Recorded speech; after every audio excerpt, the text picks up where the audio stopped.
Pittsburgh Steeler fans, welcome back to another episode of the Scho Bro Show. This is Steel Curtain Network editor Dave Schofield coming at you Tuesday night. It's before 9 o'clock. It's 10 to 9. Oh no, are people even going to know to come watch? But you know what? We got tired of sitting around and waiting. We said, let's go. Let's do this thing. So with me, as always, except when he's not, is my big brother, Rich. Rich, how's it going tonight? It is going okay. I am finally kind of back in pretty decent health after my pneumonia stuff going on, other than the lungs being slightly out of shape for the time of year. But I will say, actually, the biggest excitement going on here has been it is now officially baseball season. Oh, that's right. Hence why you're wearing a Pirates hat.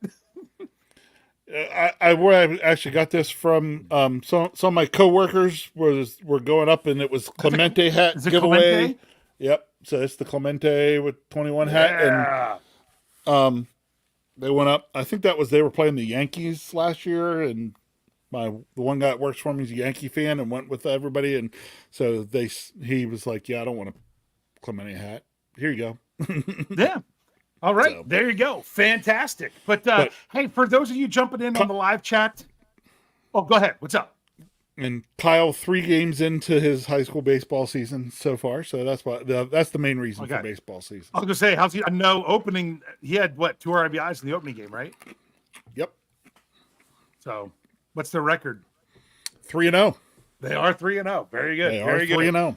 Yep. So we'll keep track of. Maybe we'll keep track of Kyle's baseball season. It's his last sports senior year. Good stuff. Graduation last high around school the year. corner. Yeah. Last high school year. He's playing next year. Yeah. Yep. So that's great. But hey, as people were coming in, some people were like, wait a second, you're early. Yeah, we're early.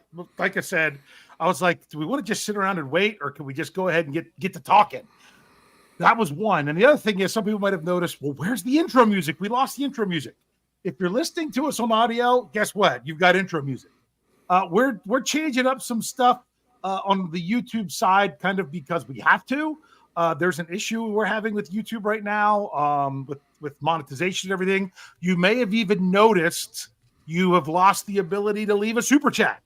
That's part of the thing.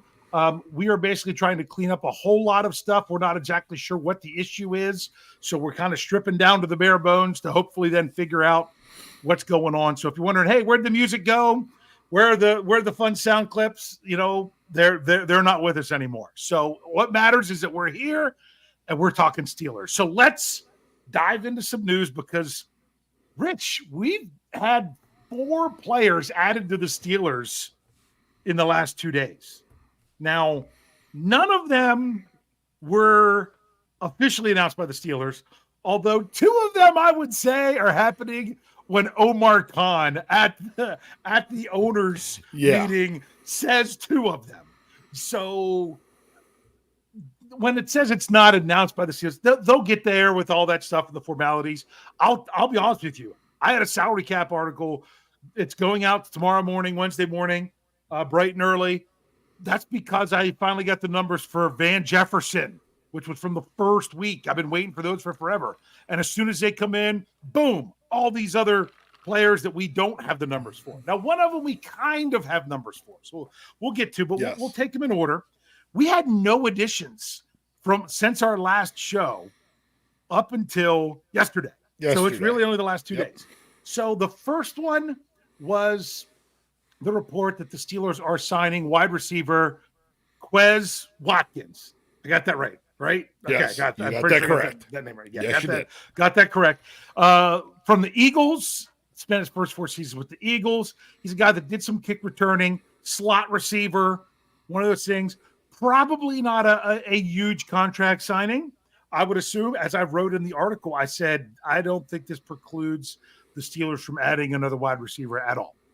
So is this even a player that's guaranteed to make the 53-man roster? Rich, any thoughts there? No, not a guarantee for the 53-man roster. We'll have plenty of opportunity to make the 53-man roster. Would not surprise me if he makes the 53-man roster, but he is not a guarantee. Yeah, and what's interesting because it's a guy that's done kickoffs. You're thinking, well, maybe they're trying to make sure they have somebody on their team that does kickoffs because Godwin Igwebuike is a free agent, so they didn't really have anyone. But we'll get to how that changed more. I thought, well, maybe because of that proposal that's out there, they might want to at least have somebody. We'll get to some of these rules here after we hit the players real quick. Then Omar Khan announced quarterback Kyle Allen and defensive lineman Dean Lowry. I'm pretty sure if I'm going from memory here with these names. You're correct. Yes. All right. Those two, I don't really know much about Lowry. And when it comes to Kyle Allen, I just know him as a name because he has started some games in the NFL when he's been called on as reserve. I think he started the most with Carolina, if I do recall. But to me, hey, now you don't have to ask questions about what are they doing for a third quarterback. Exactly. And yes. Any thoughts on those two beyond that? No, not really. Not again. I wouldn't call them big signings or anything like that. Just filling out the, working on coming closer to filling out the 90 man. Yeah, I don't, like I said, I'm going to have to look into, hopefully somebody out there like a KT Smith or someone is looking into some stuff with some of these new guys, especially Lowry. Right now, it's just not the same kind of feeling for me as like an Armon Watts was last year. That kind of signing, that kind of level, rotational guy, if he can make the team. Because remember, Watts last year, he was a healthy scratch the first game of the season before Cam Hayward got hurt. So maybe even, one of those guys that's there to bring some experience and to add to the rotation if at all possible. And then today was right at around 4:00, news dump. Steelers 2-year deal with the way I did it for the article for tomorrow for the salary cap. I think I said running back / wide receiver / kick returner Cordero Patterson. Yes. That's the way I put it. I used to four-time All-Pro. Used to love having him on my fantasy squad because he fit both the wide receiver and running back slot.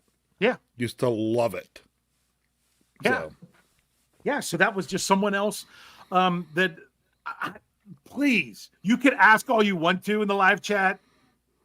I don't know how the Steelers are going to use him. I don't. I mean, he played for Arthur Smith, so you can say, he's coming back with Arthur Smith because maybe Arthur Smith knows how to use him. Maybe. I'm not going to try to predict that. He is one of those guys that you could do a number of things with. Is he someone that could give you depth at, is he your third running back and your fifth receiver and your kick returner? Sure. That sounds great to me. Could he be more than that? We'll see. The reports are 2 years, $6 million. That was the same thing that the Steelers gave Deshaun Elliott. So his worked out to be, I think, I got to remember what that number was. 2.125 or something like that was his cap number for this year. Yeah. So it's going to be somewhere around there, depending on how much was base salary and how much was signing bonus. I don't know the exact number against the cap, but honestly, it's not going to break it. It's not going to do all that much. Rich, so you like that one? Look, Patterson, like I said, he gives you, what's cool about him is he gives you depth at multiple positions. Yeah. And depending on how creative you want to get, honestly, could he sneak in to be wide receiver 4? Yeah, he could sneak in and be wide receiver 4. They could have they could have packages for him where he's wide receiver. And what's cool about him as a wide receiver, he's a wide receiver you can motion into the backfield and hand the ball off to. Or it's like vice versa. Or start him in the backfield and put him out in motion and get him in, just some versatility. Do I see him playing 50 snaps a game? No. I see him getting off, 15? Offensively, 15 to 18. Yeah. Okay. Yeah. Yeah. So, and you know what? And if he's really making a big difference, then you might see him out there more. To me, what this tells me is, now remember, I have to premise this. I do not count Connor Hayward as a running back. I count him as a tight end that sometimes plays fullback, but I'm not counting him as a running back. Steelers only had 2 running backs that carries last year. Najee Harris, Jaylen Warren. No one else got a carry. Anthony McFarland, I think, had 2 catches early on. I think it's safe to say that I think the Steelers will have 3 running backs get carries this year. I'm not saying he gets a lot. I'm just saying it'll happen in there. As long as everything works out and he's healthy at one point or another. So, anything else you want to say about these players? Because I kind of want to talk about some of the rules. Nope. Go ahead and hop on. I think okay, we so we're going to them talk enough. Some more news. The first segment here might be a little bit long because of the news. From the owners' meeting, some of the rules. All right. First of all, let's tackle this one. The tackle. No. The swivel hip drop tackle. All right. I'm not going to say a lot about it. I will say this. They added the word swivel in there because it's not just any time you do the hip drop. It's a specific motion of it. 1. 2. I don't know that this is going to be flagged a lot on the field. I think it's more about the fines. Just like when a running back lowers their head to initiate contact, do they flag that in the game? No, but it's against the rules and they fine it. That's Jaylen Warren. He got a bunch of those here with him. Some rescinded, some reduced, but they kept at least initially giving him fines for those kind of things that were never flagged. So I don't want this thing. They're already telling the officials they don't want them to call it unless it's clear and obvious that's exactly what it is, which is almost, to me, sounds like they're telling them don't call it. Almost saying don't call it, but we'll enforce it from a fines perspective. I will say this. I thought it was very interesting that Art Rooney II said this today. This is the type of tackle that he claims took out Le'Veon Bell in what season was that? Was that 2015? 15. Or whenever the Vontaze Burfict on the sidelines? And at the time, Steelers fans were screaming, that type of tackle needs to be taken out of the game. Well, here we are 9 years later, and they're trying to take that type of tackle out of the game. And now Steelers fans are like, well, they were not over-regulate it. They were not trying to take, no, we were not screaming for that tackle to be taken out of the game. No. Mm-hmm.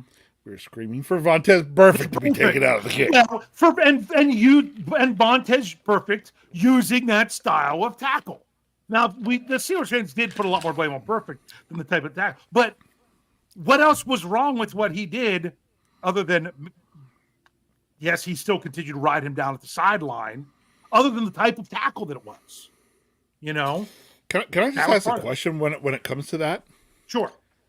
Now, it just then explained to me, how do you tackle somebody from behind if you catch them?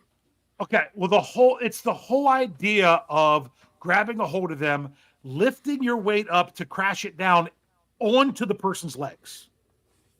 That's really from what I understand, is coming down to. They're not wanting to have defenders do that tackle that rolls them up onto on the offensive player's legs, like what happened with Mark Andrews this past season.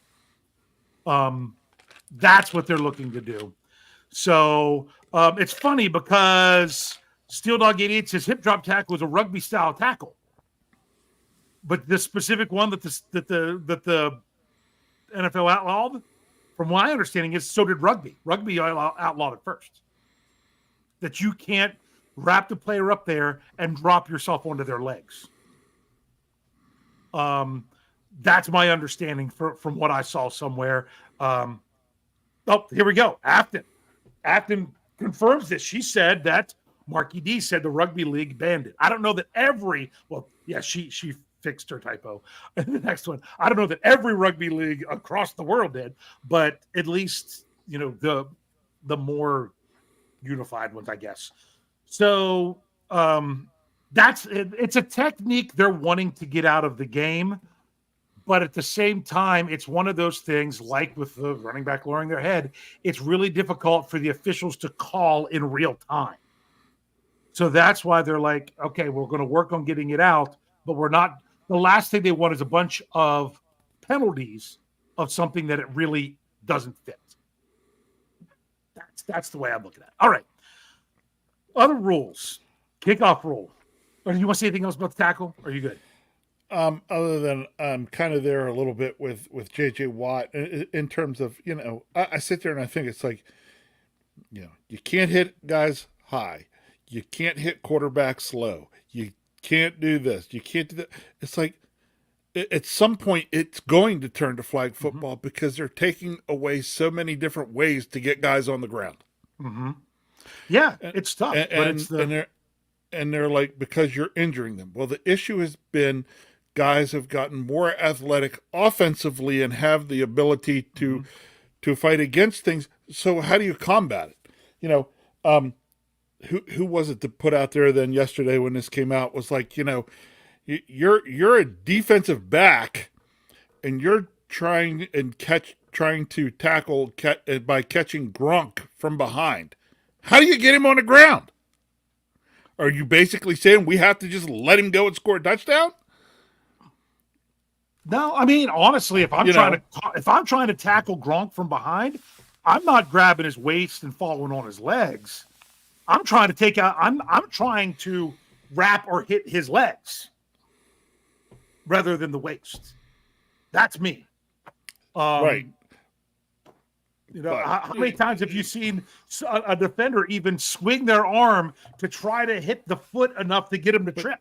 But see, this is what I see then coming down the road with all this then. So then you see more guys trying to get in and go low, grab that guy around the knees or someplace like that. You're then still falling your weight on the back of them. The injuries are still going to be there. Then everybody's going to say you get rid of this, and you're going to get to a point where if a guy is past you, you're not allowed to tackle him. Yeah. I don't see it going this way at all. I see this like a horse collar tackle that people are like, oh, it's so ridiculous that they're taking this out of the game. And you know what? It saved injuries because it is dangerous. I saw a lot more injuries at the high school level with that kind of tackle. And people just anymore they expect it. They're like, oh, wow, you can't bring him down like that. I think eventually what I have is a lot of ifs. To me, there's still a lot of unanswered questions. Okay. Do I still think that this could be good for football? Yes, it could be. If there continue to be ways then to be able to get ball carriers on the ground that do not injure them. My worry is what happens then is guys figure out another way to get guys down. Next thing you know, that's causing injuries. Then we get rid of this. It's like, I don't want to just see it. Oh, well, it changes from this. We go to something else, still having issues. We ban that. We do that. That's not how I want to see this go. If this plays the way that I know the NFL wants it to, is we get rid of this, the injuries go away, everything gets back to normal, and we're playing football, and 7-8 years from now, we're not even thinking about this.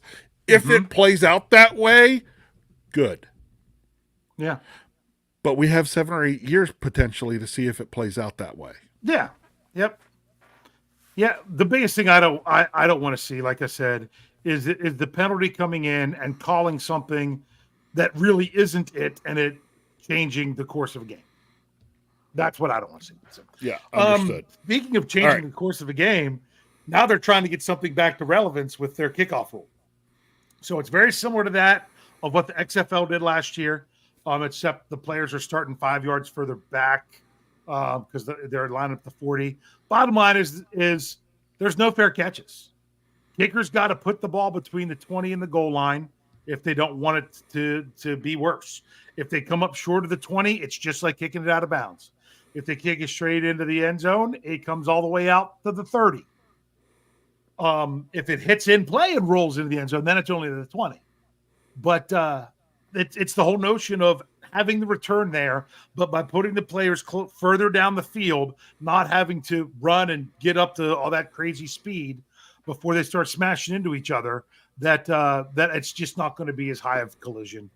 To me, at least they tried to do something before they just took the play out altogether and just said, oh, okay. Didn't they do that in the preseason or at some point where they said, you know what? Or maybe that was one of the other football leagues that they just said after a team scores, the ball's just at the 25. Yeah.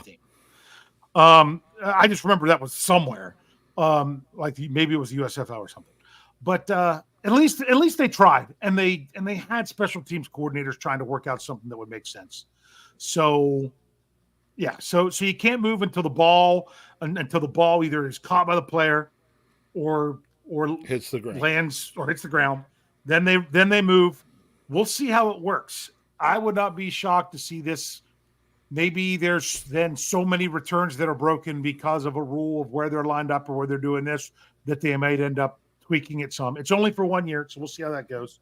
Any thoughts on that before we hit one other thing or two other things? It might be nice to see kickoff returns come, and I do like the whole way of then, having guys up to ridiculously high speeds and high speed collisions. I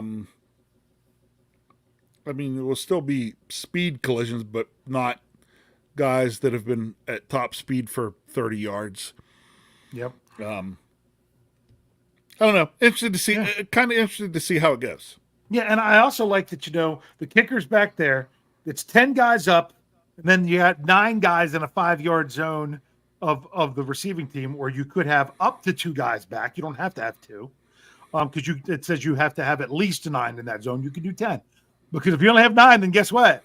Someone's coming through. Unless somebody's going to block 2 guys. So it'll be interesting to see how that works out. I think that's going to be interesting to watch the preseason. That's when I'm going to be really intrigued to see that. Look, and I don't blame the NFL for this one. I kind of like the idea of we're going to put this in for a year and then we're going to evaluate it.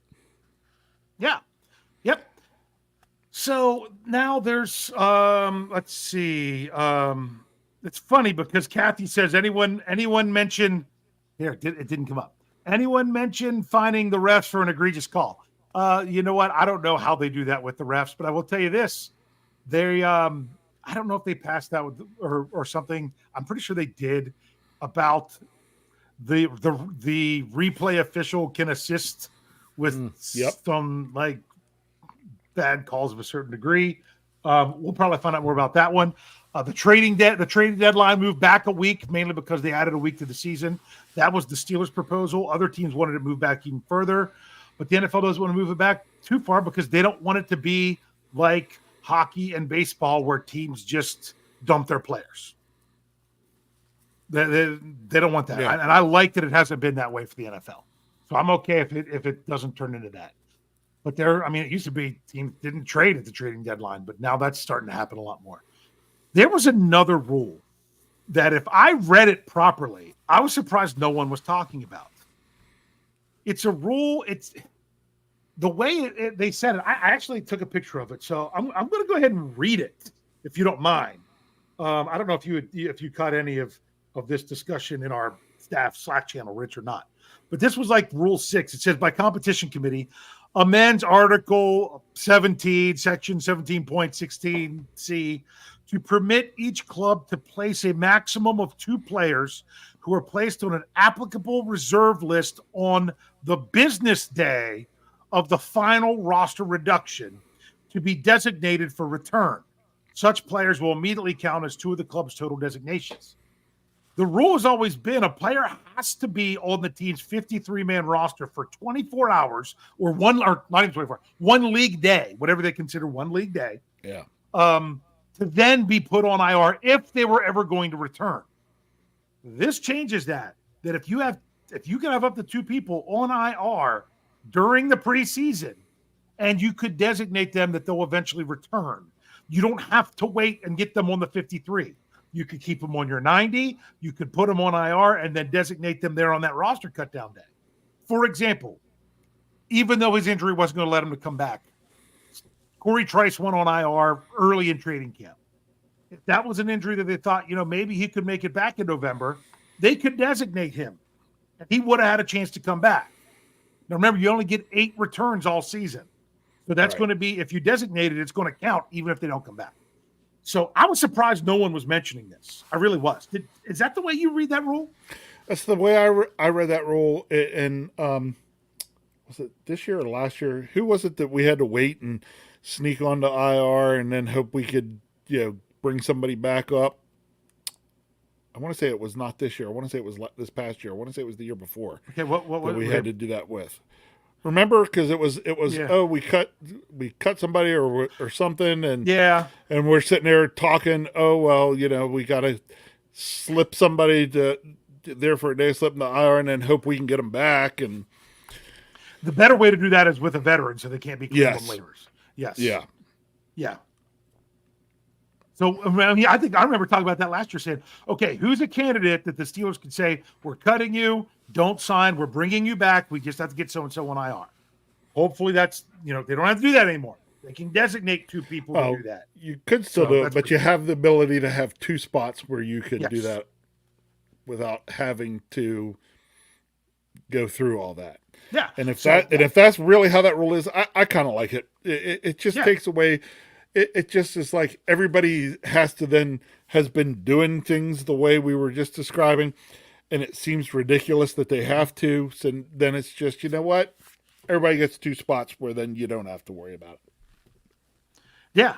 Yeah. And it's funny because John Meyer says, was it CA3 with the foot? I think you might be right. I think you might be right. And see, here's another thing.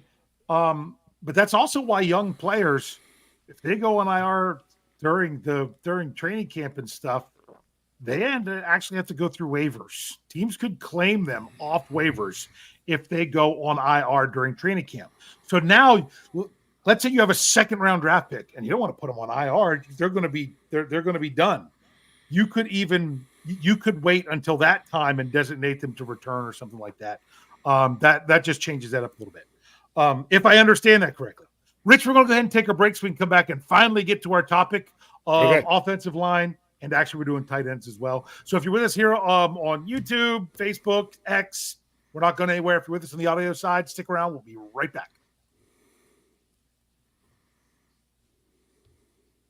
All right, Steelers fans, here we go. Let's roll on. We had a lot of news to talk about between rules and players. That's, other than that first flurry of free agency, which you weren't here for that show. That's the most we've had to talk about with players. As I said last week, we have to take 1 week and combine a couple players to make sure we can get everything we want to in before the draft. I was maybe going to combine the inside and outside linebackers, but after talking with one Jefferson Bartholomew Hartman, he says, you know what? I think you have enough for a whole show for both of those. There's not really a lot to say about tight ends. Nope. Because the Steelers had 4 on the roster last year. They've got the same 4 this year, and that's the only 4. So you've got Pat Freiermuth, Darnell Washington, Connor Hayward, which is a tight end / fullback, and Hot Rod Williams, Rodney Williams. They haven't had anyone. They haven't lost anybody. Rich, we kind of mentioned this briefly before the show. Maybe an undrafted free agent or 2 at tight end. Maybe. Have in the camp. But honestly, wouldn't even have to if they don't want to. Yeah. Yep. And the answer, Steelers, Pittsburgh, yes, you missed it. We already talked about all 4 players the Steelers have had it. So you can go back and check that out. So, yeah. So, to me, that's tight ends. What's going to be interesting this year is more in how they're going to be used. I don't know. But I don't think there's really much any question with personnel, right? Correct. So, which is why it made the most sense to combine tight end up with offensive line, because really, we're kind of done the Steelers, right? The Steelers could bring in an undrafted free agent or 2 and add a couple more bodies for camp. They could roll with the room just as it is. They'll and I don't think it. Yeah, they'll have at least one more. They'll have at least one more. At least one. Yeah. Yep. But the big they're not going out. We're not going to see a free agent signing at tight end. We're not going to see a draft pick at tight end. I really think that the Steelers are good at the tight end position as of right now. Yeah. The only question is, are all those guys going to make the roster? And when we're going to answer that? After the preseason. That's right. Right? That's we'll have a much better idea. So, offensive line. Steelers haven't done anything. I mean, outside of releasing Mason Cole, they haven't done anything with the offensive line. Nope. Which is interesting because there's a lot going on with offensive line the last 2 years. Now, when you do that, you're in a situation where you don't necessarily have to do a lot with the offensive line. But the Steelers don't have a starting center, do they? Not. I mean, they do. Mind. They do. It's not like they wouldn't have someone. Yeah, it's not like there's no options. They have guys. They have. I mean, my goodness, both their starting guards have played center before. But do you really want to move one of your guards to center? Okay, Nate Herbig was the reserve on the interior of the line. Spencer Anderson in uniform, all 18 games if you're counting the playoffs last year. Played in all. I think did he play in all of them on special teams, or there might have been one. Or there might be some in there that he didn't. But he was dressed for all of them. That's another one. Then you've got Ryan McCullum, who was on the practice squad last year and the year before, and was elevated for one game this year when the Steelers had what they had a game where they had a couple of linemen. A couple of linemen? No. Well, I know that James Daniels missed a game. Was one. So it's not like you don't have anyone that can play center, but you would think the Steelers would want more out of that position than what they currently have. You would. That's the big one. Yeah. Yes. So Omar Khan mentioned about they're not done. They even mentioned, was it Omar Khan or was it Mike Tomlin? I can't remember which one. I'm getting all their stuff mixed together. But about even the possibility of even a trade for a center. Bottom line is, Steelers fans, we could talk until we're blue in the face about center. Right now, we just gotta be patient. Rich, do you think this is a double dip position? Do you think they will still add via free agency and the draft? There's going to be things going with like I see another tackle. I see more with center. The question is going to be: do we do anything in free agency before the draft, or are there thoughts about the draft, or are there thoughts about potentially both? Yes. You know, that's our discussion. I really see more going on with the Steelers adding at least one more tackle, and I would say two centers. Yeah. The question just is going to be, how are they going? I see those three additions coming. Okay. All right. The question's going to be how. All right. And that will tell you, and the how will tell you a lot. We'll get a little bit more to that by the end of the show, if you know what I mean. Okay. Yes. So, and the how will eventually kind of determine or help show what they think they have already in the room. Yes. If that makes sense. Yes. What the Steelers do between now and the first weekend in May is going to tell us a whole lot about what they think about the players they have. You know, what they address in the draft, how high they address it, those kind of things. That's going to, and honestly, some of it might frustrate Steelers fans when it comes to any position. Right. Like, let's, I'll just throw hypothetical kind of things out there. Like, let's suppose in the next 2 weeks, the Steelers go out and sign a free agent tackle that we look up and say, hey, he's a serviceable backup, can play both tackle positions, a good depth piece. And then you're thinking two ways it could go. The Steelers could still be looking to draft a tackle, maybe later in the draft, or have somebody that they think they can get later in the draft that they have a higher grade on. Or maybe that's saying, hey, we're going to ride with the two guys we had last year, and this guy's kind of going to be the backup. That they signed. Yeah. It's I don't know what ways these things are going to play out, but as they play out, I think they're going to say a lot. I agree, and I'm going to offer another option out there. Sure. Shortly. The reason I say shortly, we start at center. Let's move out gradually. Let's knock out guard real quick, and then I'll really get you to that. I don't really know that there's much to talk about guard. I don't think there's much to talk about guard. I'm pretty happy with where we are with guards in terms of starters, in terms of backups, in terms of just that the Steelers, if they didn't make a move of any kind at the guard position, I'm okay with it.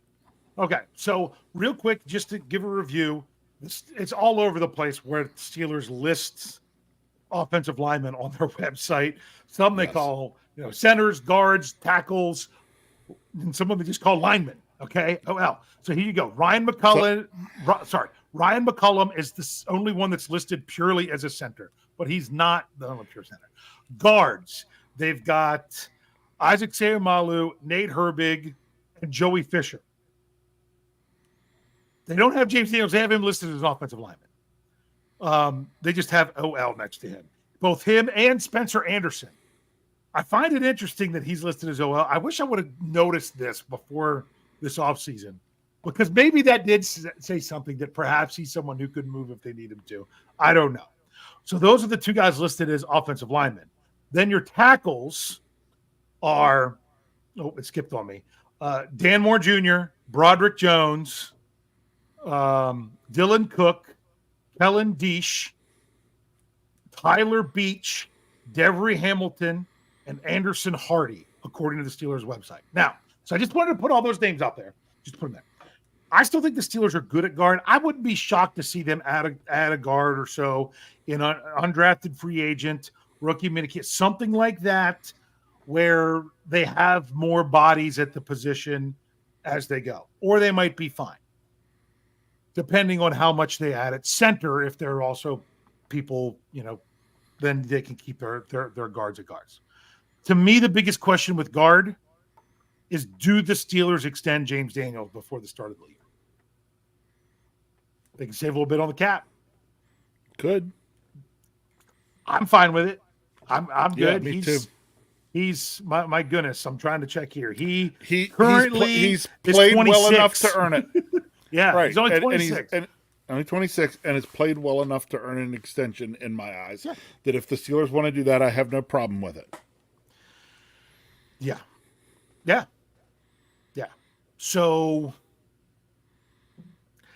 that's fine with guard. Now I want to get to tackle, because you mentioned about that there's options and other things going on there.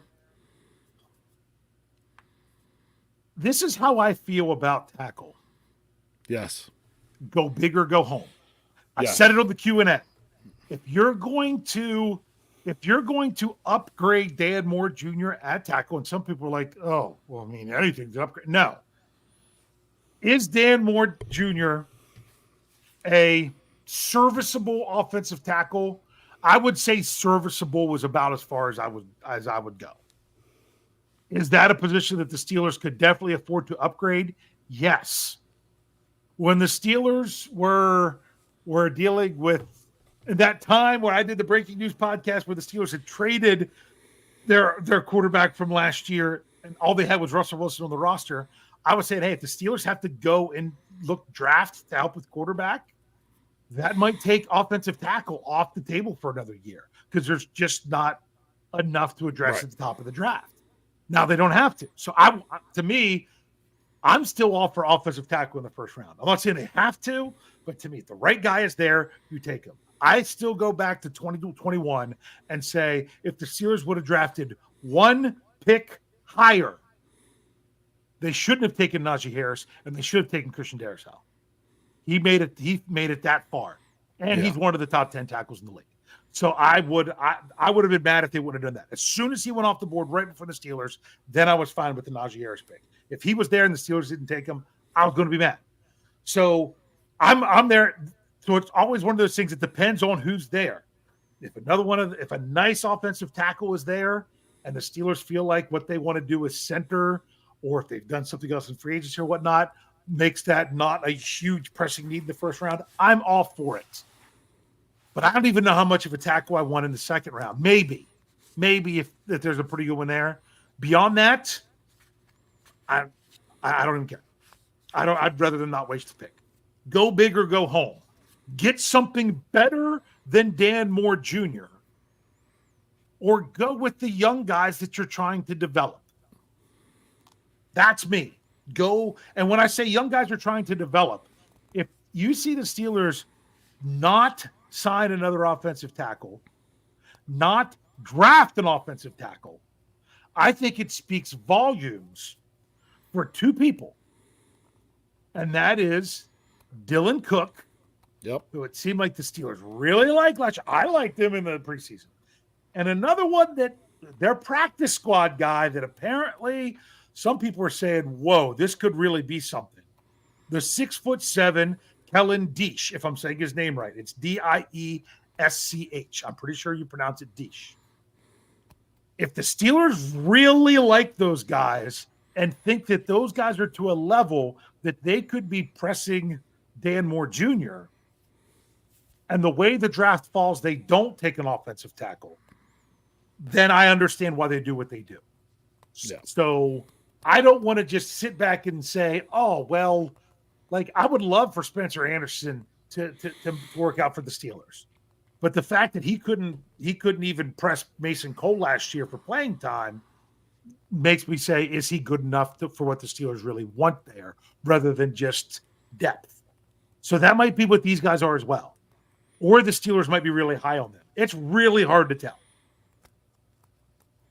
So that's why I think what they do in the draft is really going to answer a lot of questions. Correct. We'll know more as everything plays out. Yeah. So, like I said, I am all for something about it. I just would love it. Just seems like it would set up too well for the Steelers to go Mims in round 1 and Van Pran in round 2. Although some people like you could get him in round 3, but if you want him, get him in round 2. And you add a Georgia tackle, a Georgia center to go with your Georgia tackle and your Georgia tight end. That would just be intriguing to just to say that way. But if you're gonna, don't mess around with someone who's more like a Dan Moore-esque level player. You know, I was going to say, you know, using your lone 4th round pick like Dan Moore Jr. was, or your last 3rd round pick on a tackle, it's someone who might be able to maybe someday knock him off. Either go at it or save it and keep it in your back pocket. That's just me. So what are your thoughts on that whole scenario, bro? Let's see, what was the word you just used when you were talking about, you know, having all the guys from Georgia? Yeah, you know, well, I had a different word come to mind. Yeah, you were talking about interesting. I was going more the route of Vincini, and the fact that it's more inconceivable. Yeah. I'm waiting for Vincini. Yeah, I know exactly what you mean, but I'm just saying it would be intriguing. It would. Yeah, right. For me. You hear me do this with some of the other positions we talk about here and there too. It's like, I know there's going to be some things that happen. I don't know exactly how it's going to happen. And part of the reason I don't know how it's going to happen is because I'm not sure exactly what the plan is that the Steelers have, where, you know, and who they're thinking about draft wise, you know, what they really want to accomplish when it gets there. Who they still have an eye on in free agency to say, hey, maybe you get a guy that's a 1 or 2 year stopgap, you know, like a Mason Cole was at center or something like that. I don't know. There's going to be some things happen, but it's going to be another one of those domino effects. What you see them make a move in one spot on the offensive line then may give you a better idea what their thought is in other spots on the offensive line. So it's going to be interesting to see how it all plays out. And like you said, there's a chance it could play out right now and not a whole lot goes on for a little bit. Then you start to then stop and think and wonder, maybe they are a little higher on a couple of those young tackles that were further down the depth chart and on the practice squad last year. Maybe they did see some things they liked. I don't know, but there's going to be some more movement in some ways. Yeah. It's just, to me, it's then knowing that things are going to happen. For me, the fun part is waiting to see how it plays out. Yeah. And the thing is, no, we don't know what, you know, Dylan Cook, my goodness, he didn't I think he dressed for 2 games, never played a snap all season and all that. But this was a dude that came out of nowhere and played so well, he made the 53. Right. That was supposed to happen. But to me, when it comes to tackle, if you want a replacement for Dan Moore Jr., It's not in free agency because tackles are too expensive in free agency, in my opinion. Yep. If you're going to do it in the draft and do it in one of your first 2 picks. That's it. Now, I'm going to say something else. Some people might find this offensive, but me, as someone who played offensive tackle, not for the longest time, someone who coached offensive tackle, whether it's tackle or guard, not being able to switch and play the other side is weak. If you can't play both spots, then I don't think you're as good of a player. That's the biggest knock I have on Dan Moore Jr. If he has to play left and not right because he's so much better at left and right and everything, and he even made the whole comment of, going to the other side, it's like wiping with the other hand, which I thought was hilarious, but I don't buy it. I don't. And I've said this before. The system that the varsity was running, I didn't do this when I was coaching the freshman team because I thought it was too confusing for the players. But the offensive system our varsity team was running, we didn't have a left tackle to right tackle. We had a strong tackle to weak tackle. They switched sides, so the same guy was always lining up next to the tight end because they felt that was more important than having them on the same side. I don't like if they're like, oh, well, Kevin Dotson was playing on the wrong side, and he's Kevin Dotson's problems was more between his ears, I think, than anything. Yep. If you can only play one side, then that shows that you're not as top tier of anything else. I use Marquise Pouncey as an example at the time. That dude could have played any position in the offensive line. There was a time when they were dealing with injury. Mike Tom said after the game, you almost saw Pouncey at tackle. You almost saw him at tackle during that game because they needed someone else to tackle if things wouldn't happen. So to me, if you say they can't play both sides, so people are like, oh, you got to get Broderick Jones left tackle. I think he needs to get the left tackle because that's where he's going to eventually be. But also, if he's struggling more in pass protection than run blocking, what better way to continue to grow than to be at the position that's not as important with pass blocking? Not that it's not important, but it's a whole different level on the right side than the left side. It just is. Let him continue to get better at pass blocking and then let him slide on over. the right side so that while he's working on it, if he messes something up, the quarterback can see it. Yes. And I mean, that's what it comes down to. I think it would be a travesty if they're going to move him to left tackle like they should, unless they draft left tackle this year instead of right tackle. I don't like that idea. If they're going to move him to left tackle, if they don't do it by 2025. If it's still right tackle for this year, for part of the year, or even the whole year, depending on how things play out, then I think you have to decide, are we keeping him here or are we putting him at the left side? You have to make the decision by that time. But to think that he has to go there right now, I don't agree with that because I think he's good enough to play either side. And if you had to switch him in the middle of the game, I think he'd be fine. Because I think he's good enough. I agree. Yeah. Yes. Okay. Yes. So John Meyer says, has to be a footwork thing, right? Yeah. But honestly, you got to do different footwork for different things anyway. You're not always constantly stepping with the same foot to start all the time, depending on what if you're reach blocking to the right versus pass blocking, to the left and things of that, reach right, reach left. You're still having to step and work on those things the same way with both feet to be ready to do the various things you have to do.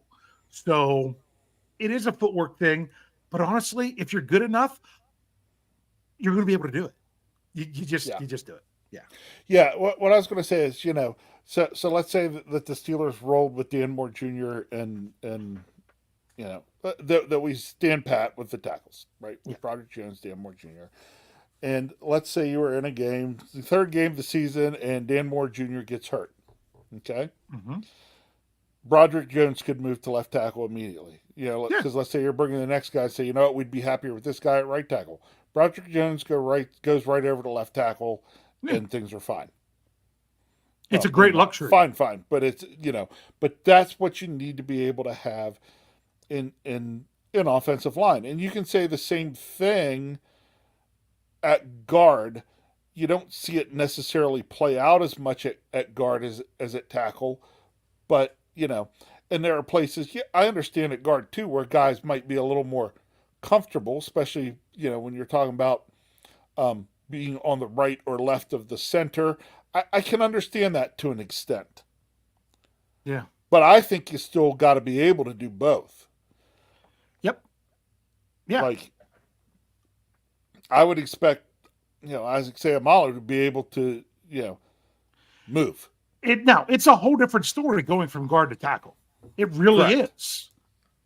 But going from right tackle to left tackle or vice versa shouldn't be as much. And remember, Broderick Jones he started off, Dan Moore Jr. was out.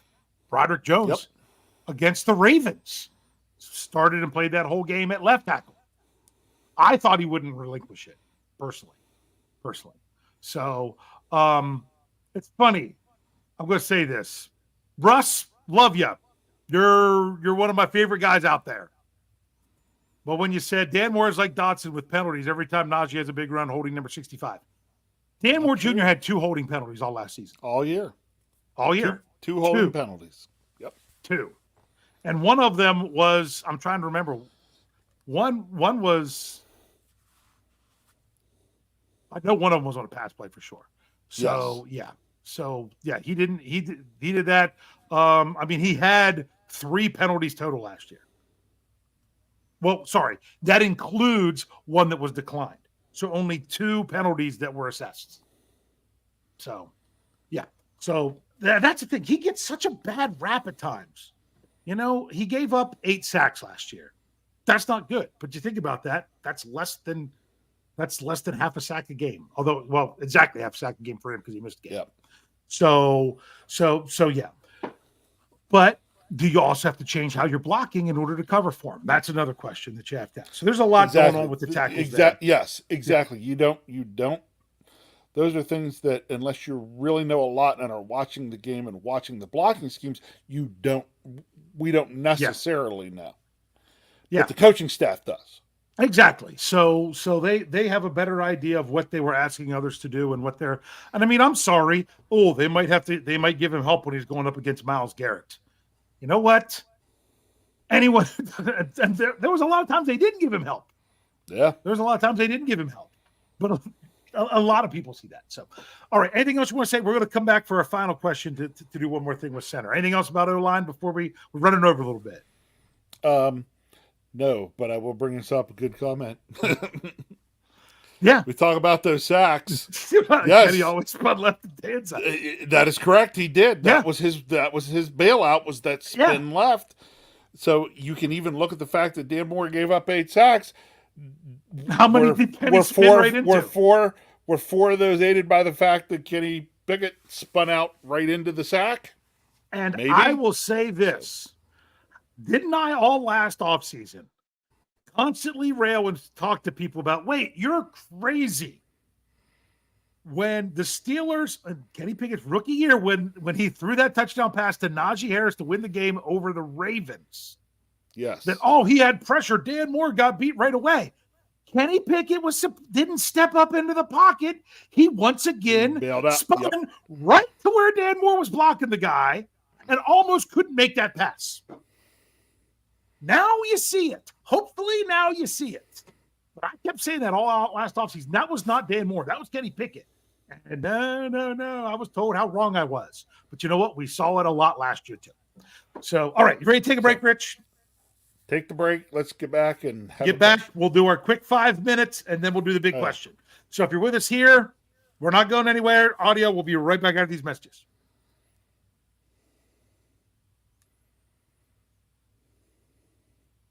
All right, Steelers fans, we had an awful lot to talk about. We had to squeeze tight ends in there as well, but did not expect, so many moves for the Steelers in the last, I guess I would even say 36 hours, I guess it would be, is the best way to say it. But got to get my timer ready. Rich, I got our question again. I asked again if you wanted to ask it. You said, no, you go ahead.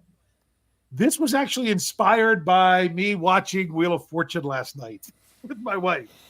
One of the contestants talked about that he had an ongoing thing with his friend. They were talking about, and he had a number that was supposedly really high of all the jobs he's had in his life. Rich, Oh my gosh. Yeah. What all jobs have you had? Now, I know the answer to most of these, but this is just fun to talk about because some of these we might not remember for each other. What jobs have you had? You have 2.5 minutes because then I have to say, what jobs have you had so far in your lifetime? I guess I will start with what was my first job, which you don't remember what my first actual job was. It was a 3-week summer job. I would call it, I guess I'd call it landscaper. Digging and replanting trees. Mm-hmm. I was like between 8th and ninth grade. Hmm. Then I was a cashier / deli worker. Oh, I forgot about that one. Yeah, I forgot about that one, didn't you? Yeah. I was a Night painter. shift, man. Sometimes I'd wait up till you came home, trying to scare you.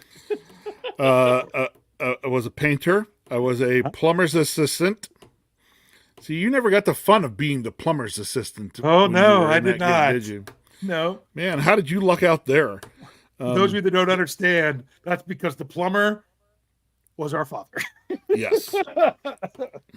And I'll tell you what, that stuff I did those summers with when I'd get pulled to be his assistant was right up there with Mike Rowe's dirtiest jobs. I'm telling you, from coal boiler work to crawling under a building and digging a trench in a 2.5-foot crawl space with a foldable army shovel.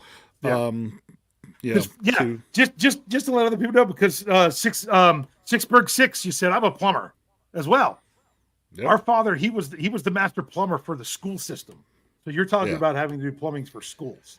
So yeah. So some pretty crazy stuff. And then and no, my dad did not pay me. The school system did. Yes. So all right. Let's see. I know. Hold on. I'm sitting there thinking. Let's see. Painter, then teacher, and you forgot resident assistant. Whatever. Resident assistant. Actually, before that, I was computer lab assistant. See, you probably didn't know that I was a computer lab. No, now that you've said it, I'm remembering it. Oh, geez. There's Pratt. Go away. Why aren't you fishing? Let's see. Teacher, and then I was a tutor. I was a driving instructor. I would say you were a driver's ed teacher. That was a good one. Yep. Was a. What's that?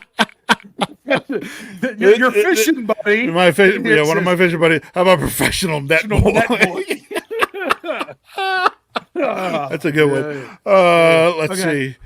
I'm thinking what else I had. Resident director, fly fishing guide. Yep. I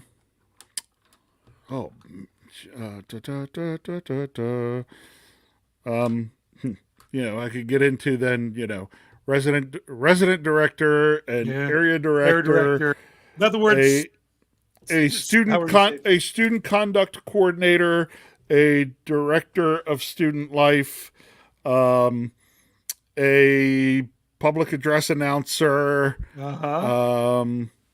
a podcaster, a writer for a blogger, for website, sports blogger. Yep. I could probably think of a few more jobs that I've done that I've gotten paid for over time, but I will turn it over and let you get a few in. Okay, yeah. A few of mine were all right. I was a salesman in a water sporting goods store that eventually turned into a water sporting goods / NASCAR store. So then I had to learn about NASCAR stuff. Like you, I also worked for a while in the summer of planting trees. Where I got paid for that. I worked some landscaping with a friend of mine's dad. Also worked as a student painter. I worked as a weight room attendant at college. I was a tutor. I was a physics tutor. I was an RA. I was an RA a year younger than anyone else. All my family everyone was an RA. But I was the one who do it as the youngest. I was only did it as a sophomore. Hated it. Quit. Never did it again after that year. Probably needed to wait to do it again. I was, what's it called? Where you're the person that checks people in at night in the halls? Oh, night attendant. I did that as well in college. Oh yeah, wait a minute. I was the night attendant coordinator for a year. Oh yeah, that's right. I remember that. Yeah. No, I don't think that's when I did it because I was already gone by then. So let's see, I did that.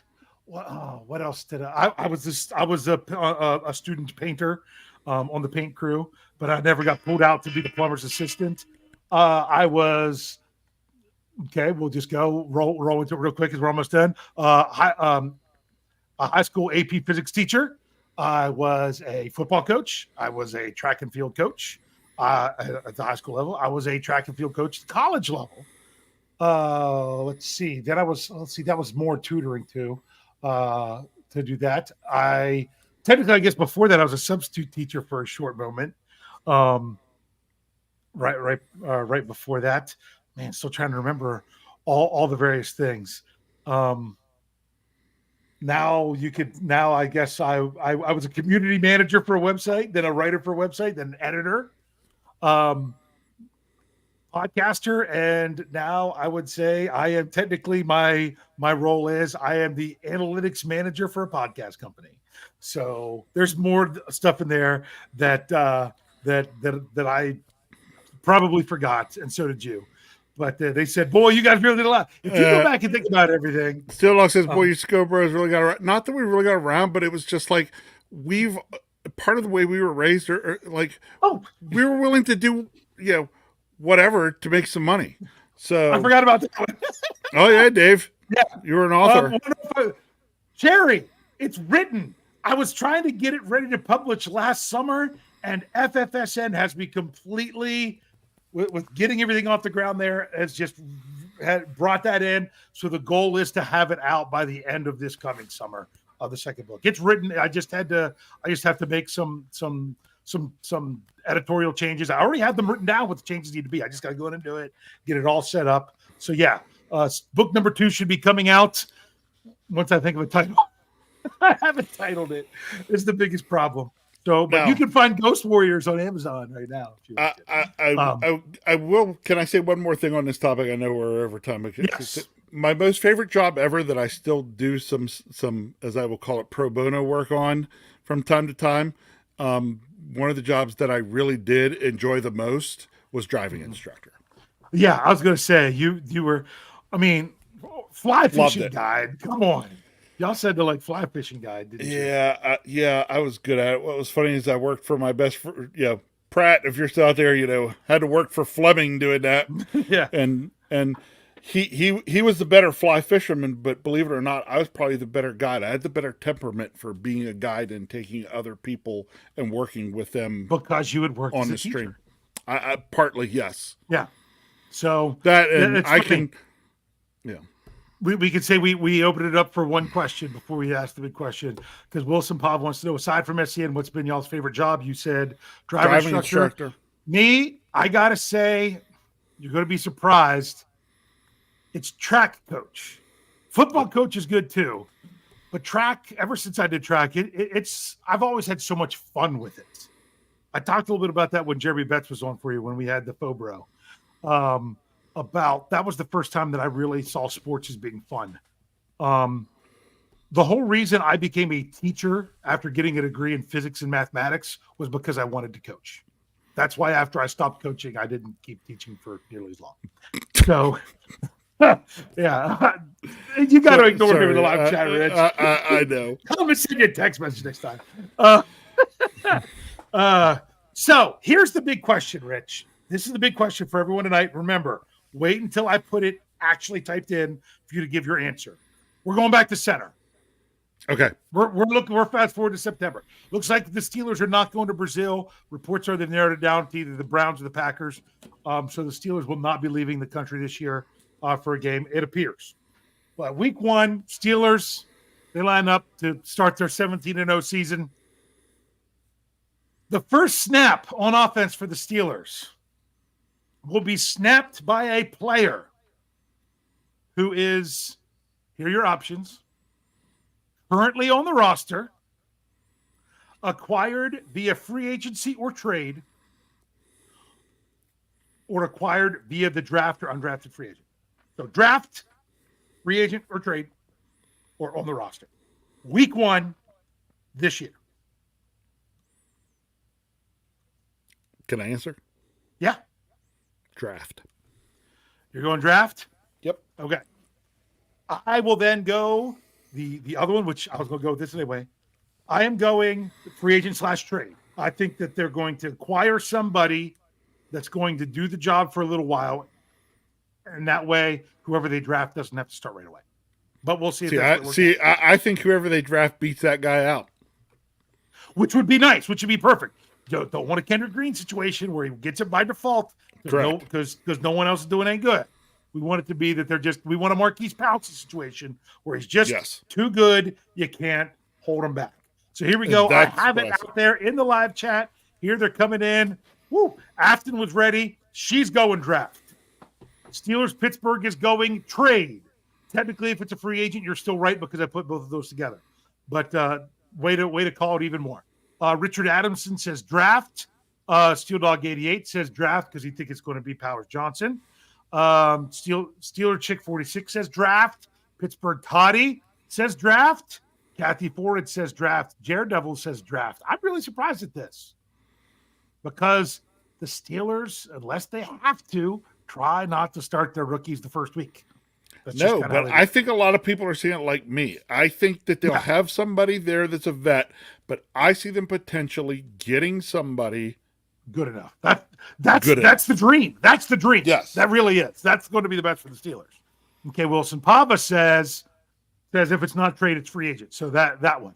Valley Ford says draft the center. I mean, I think they're going to draft one. The question is, are they taking the snaps week 1? Okay. And that's why George Rice says free agent to start, but they're going to draft one also. Reginald River says draft. John Myers says draft. He thinks it's going to be Frazier in round 2. Anthony Godwin says on the roster, going specifically with Daniels. Says it's going to be Daniels to start. That's not crazy. It's not crazy. It's not crazy. That is a possibility. Okay. I thought more people would say on the roster. Thomas Riley says draft. Let's see. Tim Pratt, the second, says already on the roster. Okay. Brian Brown says draft. Gavin Anthony says draft. Brett Howell says free agent / trade. Well, I said or trade. I said / sorry. Sherry Richards says free agency. Let's see. Kyle Johnson. Sorry. Almost messed you up for the punter. Okay. Says roster. Probably. Okay. It's funny because Afton says the pickings are slim at free agency. Yeah. It's the guy Bad's been talking about. Brian Allen is who he's wanting to see come in, but we'll see. Let's see. Do we have any more? There we go. Jeremiah Yoder says draft. There we are. There it is. I think that's everything. Be interesting to see how it works out. Like you said, what you said is the dream scenario. I think what I said is the more realistic scenario, but we'll see. And watch us both be wrong. Of course. Watch it be James Daniels or something to start off, and then go to a draft pick or something like that. So very interesting to see how that's going to go. All right, we went over a little bit. We had lots of news to start, and then that was fun talking about the jobs. And of course, it was a lot of fun talking about the offensive line and tight ends. So hey, make sure you're checking out all our shows. Our shows are still coming on YouTube. Sorry, we started a little bit earlier tonight, but my goodness, we're going to be done close to 10 o'clock. Yep. So whether it's on YouTube, the audio only side, make sure you're checking out FFSN and all that they have to offer on the NFL feed. You get Jeff Hartman on there with KT Smith, their one show on there that you can listen to every week. I know Andrew and Jeremy are doing a lot of draft stuff on the NFL channel there. And we've got other Steelers channels with FFSN. There we go. We've got Black and Gold Blueprint with Roy Countryman. We've got Steelers Afternoon Drive with Smitty, who was on Jeff's Let's Ride a couple weeks ago. Zachary Smith. We've got Around the 412, which is his as well. We've got Breakfast with Ben's, which is all Pittsburgh stuff. I check out the Madden Monday every week just to hear what Mark Madden has to say, who sometimes you can tell when they recorded on Monday morning versus Sunday night because I think what all he's had to consume recently. Sometimes it changes on how much he rants. So those are interesting. You can find all those. And of course, make sure you're checking out steelcurtainnetwork.com, where you can get links to these podcasts on there, on the website. Lots of other content going out there. Whew, Rich, what do you have to say to close us out here tonight? All right. So first I'm going to speak a bit in code. So just in case anybody is out there needing to know or thinking about this, my next good looking break in the weather appears to be next Friday on my birthday. Not this coming Friday, but the following Friday on my birthday. And I have big plans then for that day. So giving someone out there plenty of notice in case. Since you have fellow fishermen in the same area in the live chat right now. Look, it's been fun. First for me is it's been kind of fun to get back up to get my health back up to speed here so that I can enjoy this Steeler stuff a little more. Because 2 weeks ago when we had all that stuff happening, I felt so horrible that I didn't get to enjoy that as much as I think I would have. Yeah. But it is nice to get back to feeling better, getting excited about Steeler football, seeing some moves that are going on. Dave and I do these shows and we talk about these different positions. The biggest thing I try to do with these is I try not to speculate too far into what the Steelers could do. I'm one that will sit more and say, well, they could do this, they could do this, they could do this, they could, there's different directions they can go. Because that way I don't feel like I'm putting, all your hope in one area. All my hopes and dreams in one area. They could do this. Well, good. Then they might go this direction with this position. Then that might lead to them doing something else different than with a different position. And it's then I get to kind of guess at what they're doing without being like, well, they have to do this, because that's not how I like to operate as a fan, because they don't have to do anything.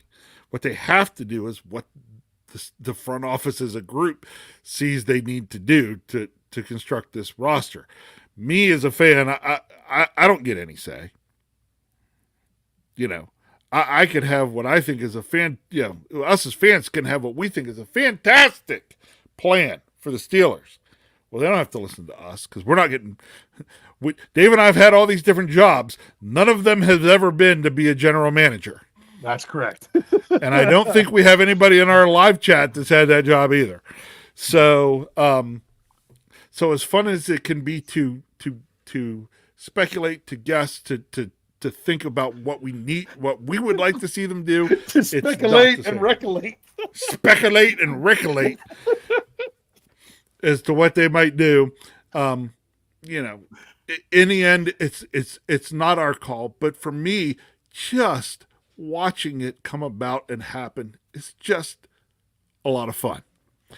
And we're what now? Almost, more than 2 weeks into the free agency period. And a lot, and there's still more that can happen there. But I'm already then starting to look at what the Steelers have been doing in free agency and stop and think about how what they're doing could potentially shape what they do in the draft, which I find to be fun and interesting as well. So for me, there's just more and more excitement coming up through the draft. Just, what even small moves, like between our show tonight and next week, the Steelers might make one move. Well, that one move, though, could really make you stop and think, wow, well, look what they did here. Well, wow, maybe they're then thinking when they go into the draft, maybe that changes my thinking on what they might be doing a little bit. That's the fun. That's the enjoyment. Just trying to, us as fans, piece it all together. And all we can really do now is sit and wait for the next domino to fall. I can't wait.